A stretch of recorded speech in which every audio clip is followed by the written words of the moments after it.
Hoje eu vou abrir aqui um parêntese e não vou falar do reino, mas vou falar algo de muito pertinente ao reino de Deus, que é a nossa, que é a nossa atual situação do país.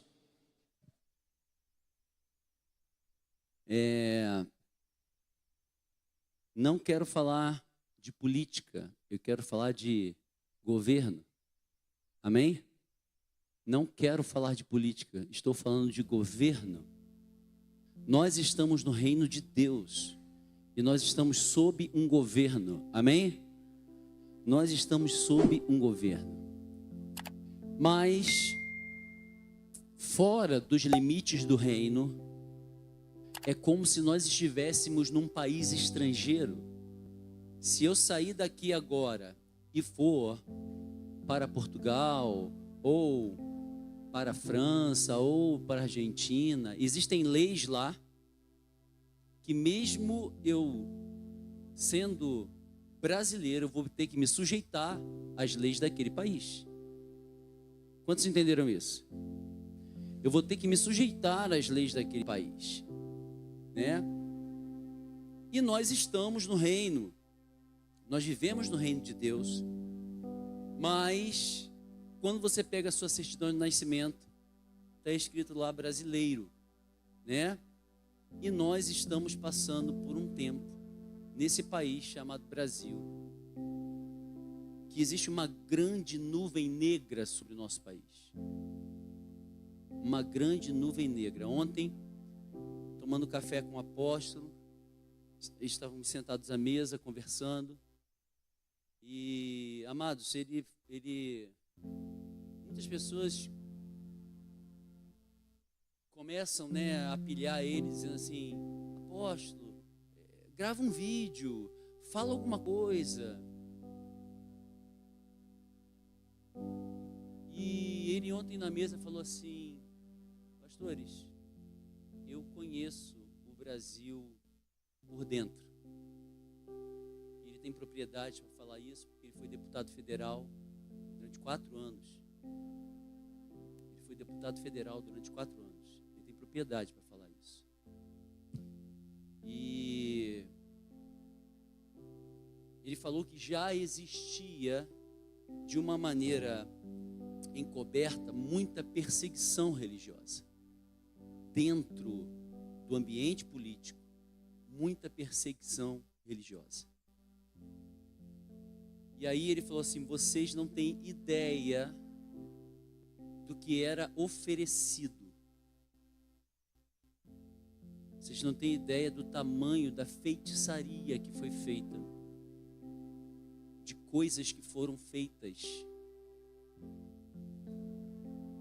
para que o governo deste país fosse entregue a este cidadão que está hoje lá. Quando Satanás, preste atenção nisso, quando Satanás começa a tentar Jesus,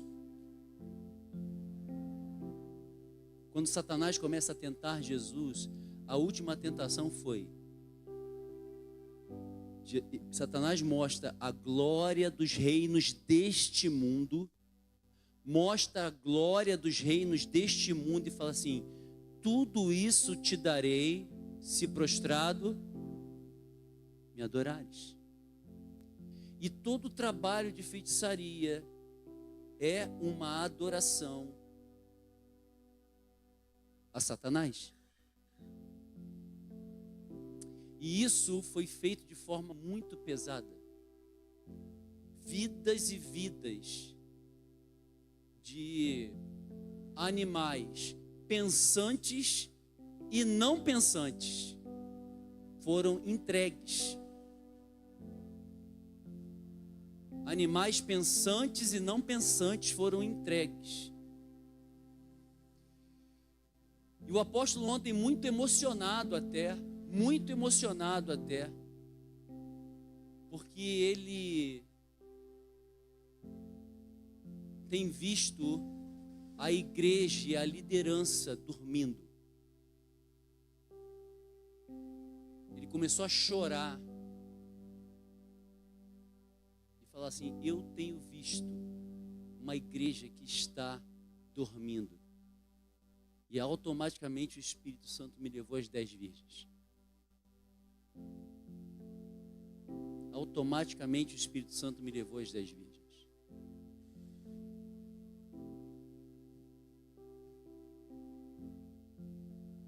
E aí Deus levanta uma voz profética. Alguém que tem coragem de bater de frente com o sistema. O nome dele é Silas Malafaia. Pastor presidente da ADVEC. Você pode não concordar com ele. Você pode não gostar dele. Mas o que ele está fazendo, ninguém teve coragem de fazer. E ele está fazendo.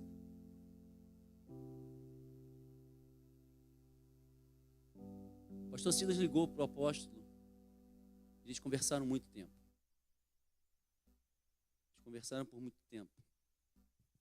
O apóstolo fez um vídeo apoiando o pastor Silas Malafaia. Ah, mas ele fala palavrão, falou um palavrão.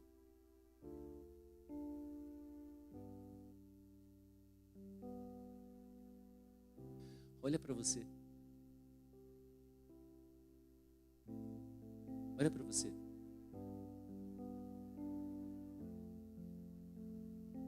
Olha para você. Quando você tropeça, que nome que você chama?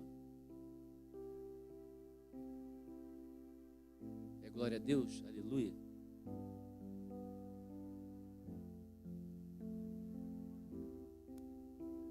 Que nome que você chama?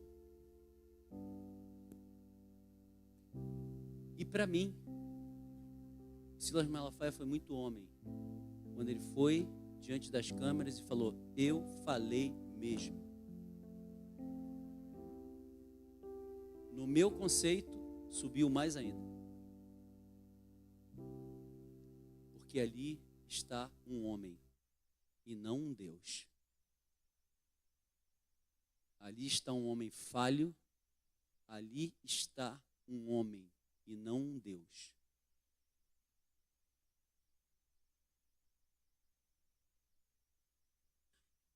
Então, tudo que está acontecendo nesse país é para verdadeiramente fechar as igrejas.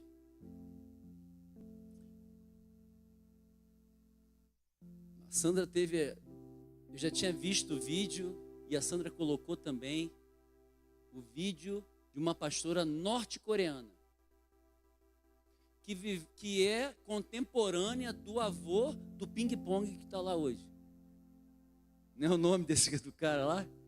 Do ditador que está lá na Coreia do Norte, ping-pong, né? Desse cara que joga tênis de mesa. Ela viveu na época do avô. E o avô chegou com um papo dizendo assim: não, nós vamos implantar aqui uma nova visão, que vai dar um jeito nesse país, tal. Eu quero pedir o apoio, né, das igrejas para a gente fazer isso, tal. Nós vamos conseguir. E quando ele conseguiu o apoio, ele enforcou os pastores em praça pública e queimou todas as igrejas. Enforcou os pastores e queimou as igrejas. E tem crente que vota num raio desse. Não vou falar de política, estou falando de governo.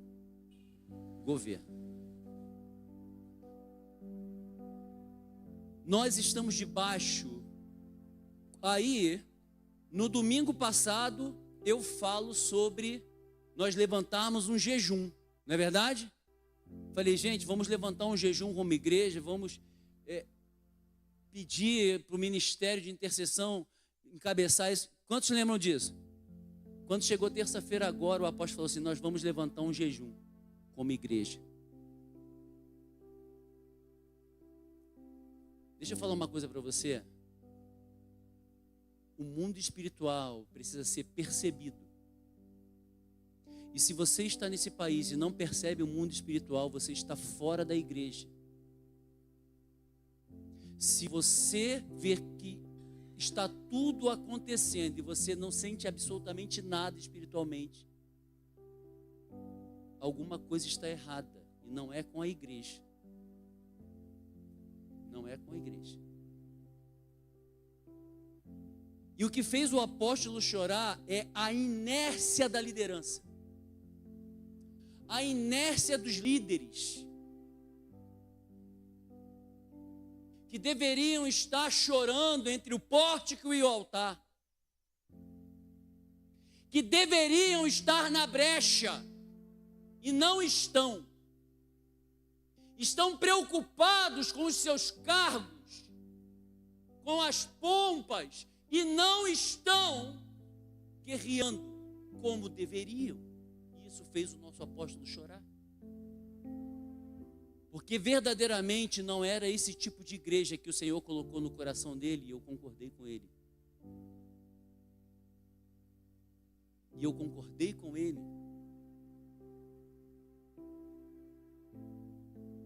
E deixa eu falar uma coisa para você, amado. Não pense você que eu estou batendo na liderança, não. Eu estou falando de igreja. E você também é igreja. Eu só estou falando que meu pai dizia que a parte mais pesada do defunto é a cabeça. Então ele falava para mim, o dono do defunto pega na cabeça. Pega na parte mais pesada. E hoje eu vejo líderes que não estão pegando na parte mais pesada. E foram chamados para isso. E foram chamados para isso. Não estou generalizando. Eu estou citando. Não estou generalizando. Estou citando.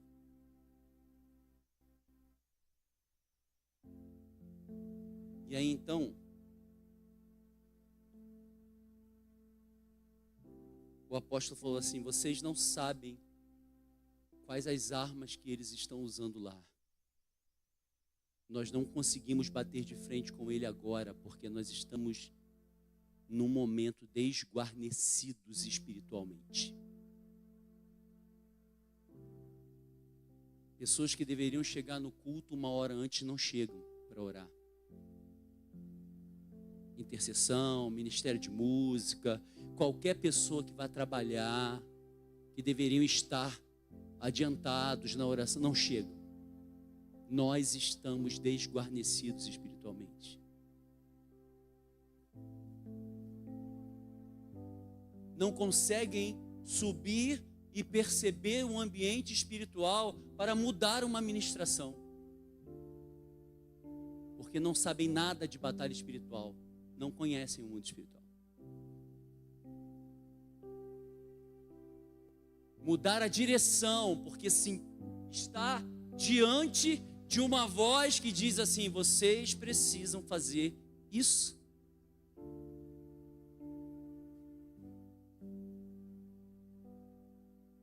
E isso tem que ser feito.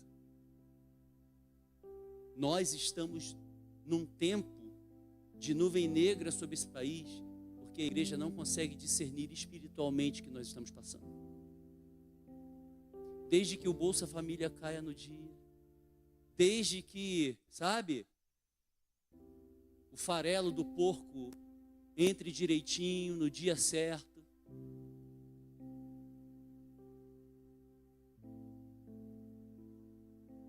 Então, espiritualmente, nós estamos inertes. E sofrendo uma grande ação espiritual nesse país.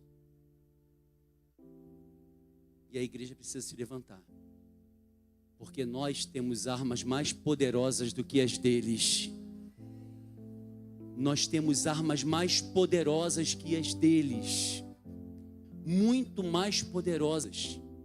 sobre a nossa vida está uma armadura, o capacete da salvação, a couraça da justiça, o cinto da verdade, a sandália do evangelho da paz, o escudo da fé, a espada do Espírito. Nós temos uma armadura sobre nós, cujas portas do inferno não prevalecerão. As portas do inferno não prevalecerão. Mas parece que nós penduramos a chuteira, sabe? Parece que nós pegamos e penduramos lá a chuteira. Não, isso já não é mais para mim, não. Deixa para os novinhos. Mas os novinhos só querem fazer carinho na barbinha do papai. Os novinhos só querem fazer carinho na barbinha do papai.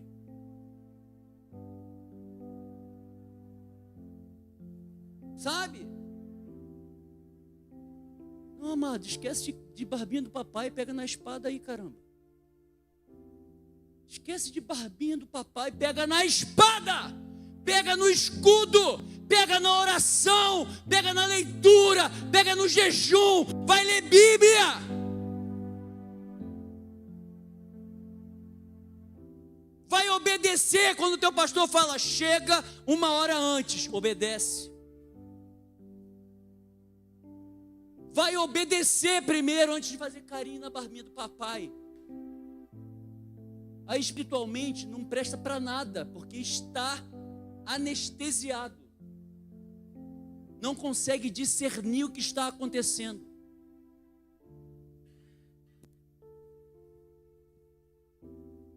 E isso acontece também dentro da tua casa. Você não consegue discernir quando o diabo está lá, na tua casa, te alcançando, porque você não consegue discernir o mundo espiritual. Isso é normal, isso é assim mesmo. Você não consegue discernir o mundo espiritual. Amados, nós estávamos na segunda-feira no discipulado com a liderança. E eu tenho falado que nós estamos sob uma batalha. Pra vocês terem uma ideia, o Anderson sofreu um acidente. O Anderson e a Paola. Rafael e Emiliano sofreram um acidente. Michele e Emiliano sofreram um acidente. Júnior, voltando de Irajá, sofreu um acidente. André Álvares e Letícia, lá do Roma, eles iam levar os jovens lá para conferência. E eles têm 2 carros, eles ofertaram um dos carros para alguém dirigindo. Amados, houve um temporal que caiu uma telha lá do prédio, caiu só no carro deles, só no deles. Só no carro que ia ser emprestado para levar os jovens lá. Que fatalidade, né? Nossa, que coincidência. É muita coincidência. Para um homem natural, é coincidência. Mas para um homem espiritual, isso é guerra. Isso é batalha. Há pouco tempo nós amarramos todas as telhas de todas as torres. Já tínhamos amarrado todas as telhas de todas as torres. E a telha que desamarrou foi exatamente a que caiu em cima do carro deles.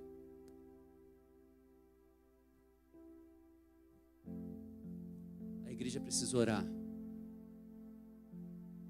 Você precisa orar pela tua casa, pela tua vida. Você precisa orar. Você precisa orar pela igreja que você congrega. Você precisa orar. Daniel capítulo 10 diz, Daniel capítulo 10, para não ficar só nas minhas palavras,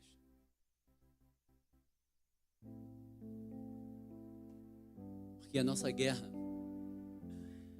não é pegando em armas carnais, As nossas armas não são carnais.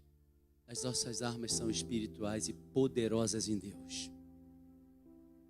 As nossas armas são espirituais e poderosas em Deus. E diz assim: no 3º ano de Ciro, rei da Pérsia, uma palavra foi revelada a Daniel, cujo nome é Beltesazar. A palavra era verdadeira e envolvia grande conflito. Ele entendeu a palavra e teve entendimento da visão. Daniel era um homem espiritual. E ele entendeu o que estava passando naquele momento. Ele entendeu a visão e entendeu o que estava passando naquele momento.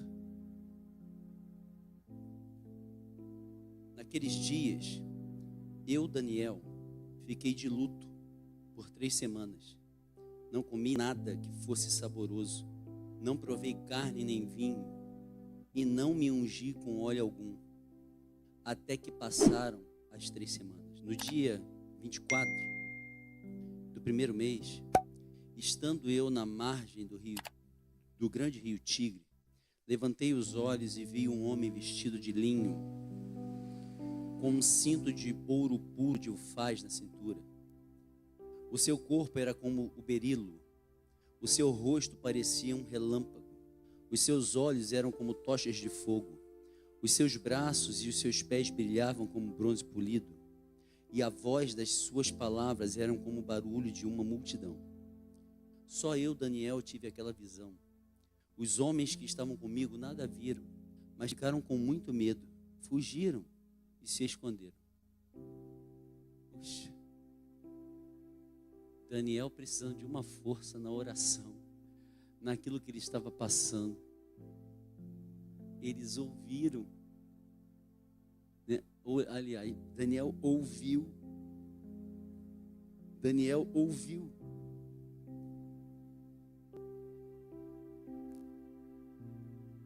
E viu, mas aqueles caras não viram e nem ouviram nada, mas eles sentiram que alguma coisa ali estava errada, eles fugiram com medo.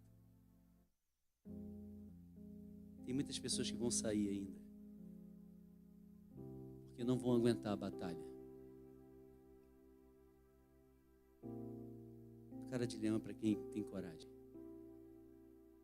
porque aqui a gente não negocia princípios, aqui a gente vive verdade, aqui a gente vive palavra. Satanás não vai se preocupar com uma igreja que só quer fazer carinho na barbinha do papai. Satanás vai se preocupar com uma igreja que vive palavra e que dobra os seus joelhos para orar. Satanás vai se preocupar com esse tipo de igreja.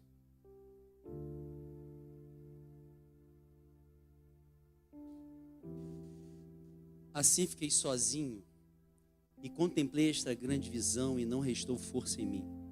O meu rosto mudou de cor e se desfigurou. E perdi as forças, contudo ouvi a voz de suas palavras. E ouvindo esta voz, caí sem sentidos, com o rosto em terra. Daniel desmaiou.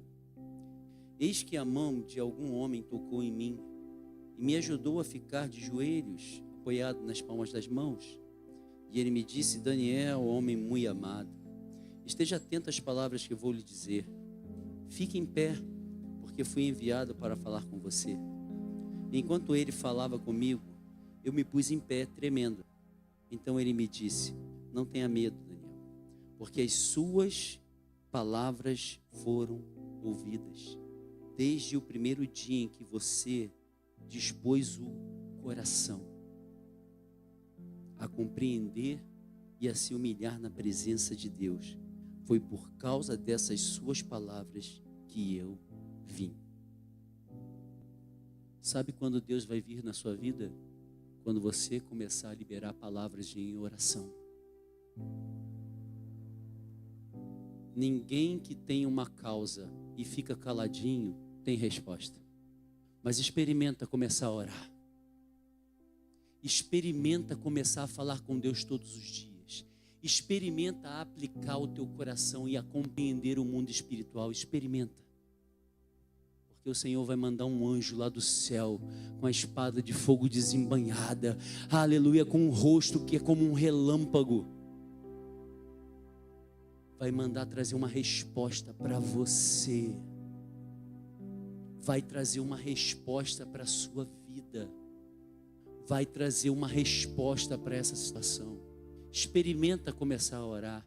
No capítulo 9 de Daniel, depois você vai ler em casa, você vai ver ele orando. No capítulo 9, todo o capítulo 9 é Daniel orando pela situação. Todo o capítulo 9 é Daniel orando pela situação. E a palavra de Deus diz que ele fez um jejum de 21 dias. Não comeu nada saboroso. Sabe? Esquece esse negócio de morango do amor. Ah, pastor, aí não, aí já é demais. Aí vai arrebentar comigo. Esquece Burger King. Sabe? Ele não conseguiu comer nada saboroso. Não conseguiu. Porque ele estava com o coração envolvido naquilo, no que Deus estava querendo falar, no que Deus estava querendo fazer. Ele estava com o coração envolvido nisso. Aí você está passando por uma situação que precisa de uma resposta de Deus. Ao invés de tu parar de comer para jejuar, tu come mais ainda. Não, porque eu estou ansioso. Estou ansiosa.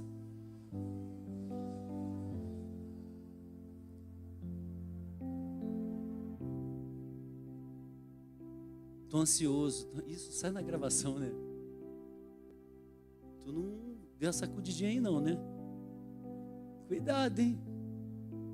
Cuidado. Não vai ficar mentindo para o Espírito Santo não, hein?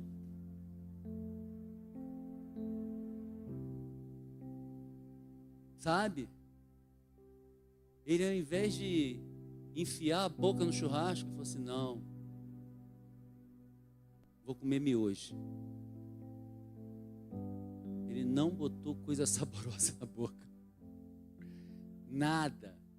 Ah, eu vou pegar aquele bolo de casamento. Não comeu nada disso. Não foi para festa. Não, ele foi jejuar e orar. Às vezes as coisas estão acontecendo dentro da tua casa. Você não para orar e para jejuar.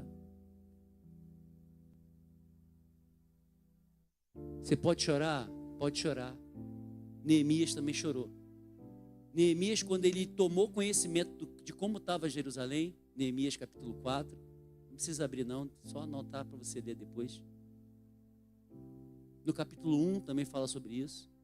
Quando ele ouviu que Jerusalém estava destruída, ele sentou, chorou, mas depois do choro, ele falou que levantou uma oração em jejum, e ele foi consultar o Senhor, seu Deus. Sabe o que aconteceu? Restauração. E eu também profetizo que todas as vezes que você abrir a tua boca em oração, a restauração vai acontecer.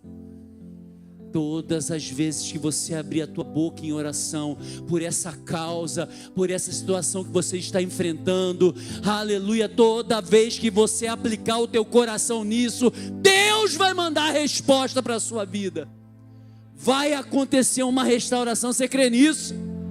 Aleluia, vai acontecer. Vai acontecer. Aplica o teu coração, ora. Ah, pastor, mas eu tenho que acordar de madrugada. Amado, você pode virar noites e noites. Quanto é que vale a tua vitória? Quanto que vale a transformação dessa situação? Existe preço que pague a cura, a tua cura, a tua libertação. Existe preço, mas foi pago um preço na cruz, para que você pudesse abrir a tua boca, tivesse livre acesso ao trono da glória de Deus. Foi pago um preço para abrir um caminho. Se houve um sacrifício para abrir caminho, foi o que Jesus fez.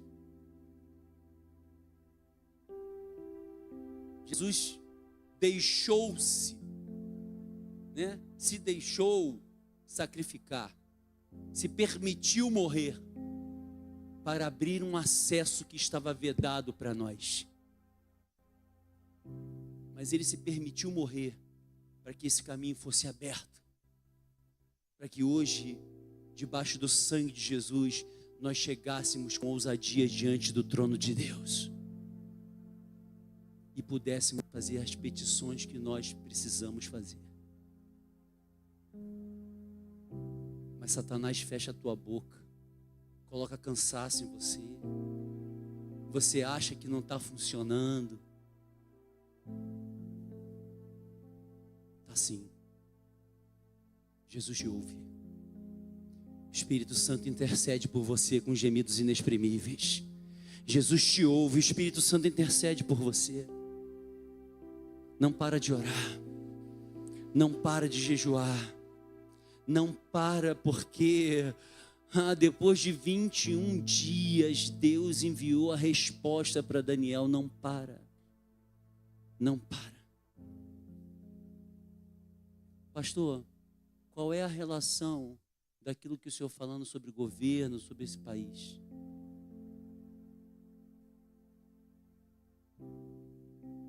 Eu quero concluir essa mensagem dizendo que a nossa luta não é pegando em arma, não é levantando uma milícia armada.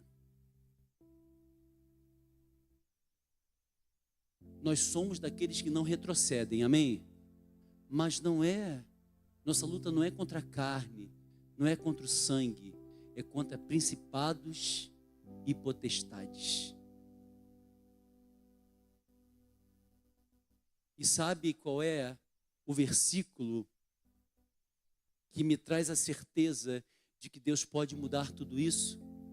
Segundo Crônicas, capítulo 7, versículo 14 diz: se o meu povo, que se chama pelo meu nome, se humilhar, orar, me buscar e se converter dos seus maus caminhos, então eu ouvirei dos céus, perdoarei os seus pecados e sararei a sua terra.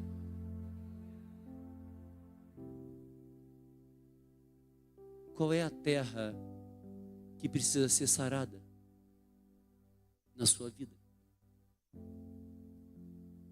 É a tua casa? É o teu coração? É o teu país? É o teu bairro? Qual é a terra que precisa ser sarada? Se este povo que está aqui nessa noite, que se chama pelo nome do Senhor, se humilhar, orar, buscar e se arrepender, Deus vai fazer. Porque tudo isso Daniel fez. Exatamente esse caminho. Se humilhou, orou, buscou, se arrependeu. Exatamente este caminho Daniel fez. Então Deus enviou a resposta. Então Deus enviou a resposta ao coração de Daniel.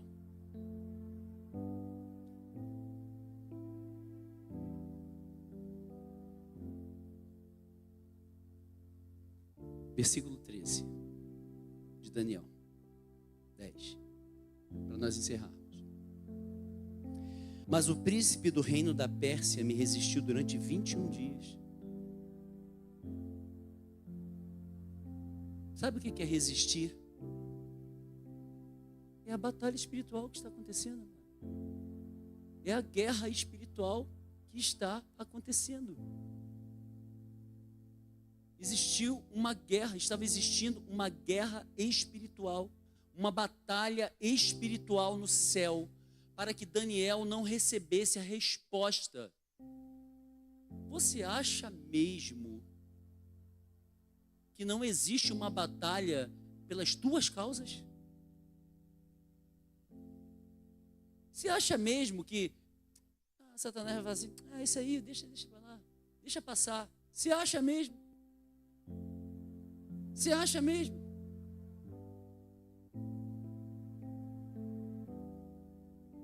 Você vai se distrair.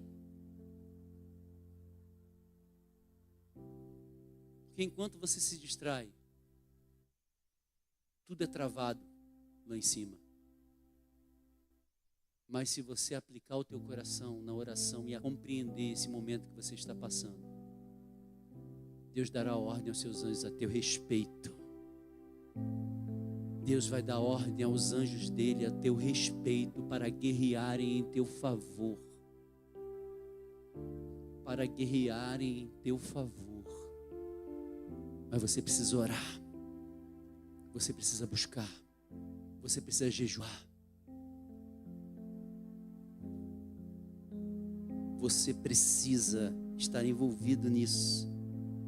Mas o príncipe do reino da Pérsia me resistiu durante 21 dias. Houve aí uma guerra de reinos. O principado que estava sobre a Pérsia, o principado espiritual que estava sobre a Pérsia, para você entender uma coisa, amados, na batalha espiritual, assim como nós estamos aqui organizados espiritualmente em escalões espirituais, o inferno também é organizado. E Miguel estava falando aqui, perdão, Miguel não,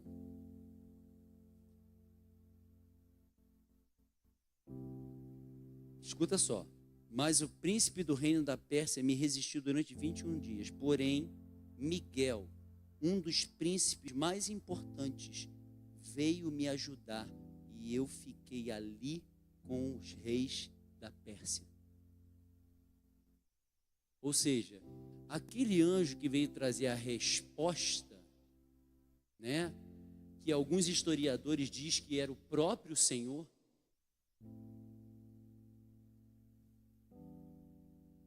aquele anjo que veio trazer a resposta, teve que chamar reforço. Copom, me ajuda aqui que negócio aqui na comunidade está ruim. E Miguel foi deslocado para guerrear. Miguel foi deslocado para guerrear naquele momento contra o principado que estava sobre a Pérsia.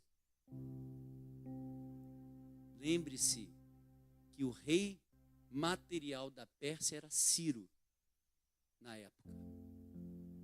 Mas o anjo estava falando aqui que o principado da Pérsia estava resistindo. O Brasil também tem um principado sobre ele. E é essa nuvem negra que está sobre a nossa nação.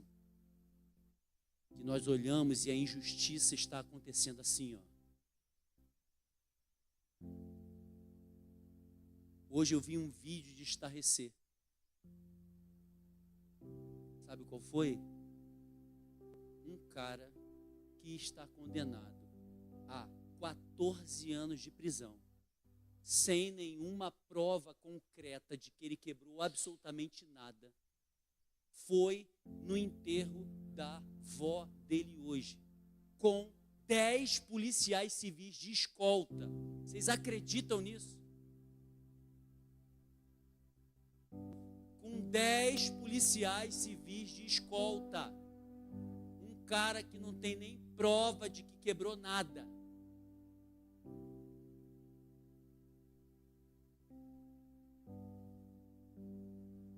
É esse tipo de principado que está sobre o Brasil.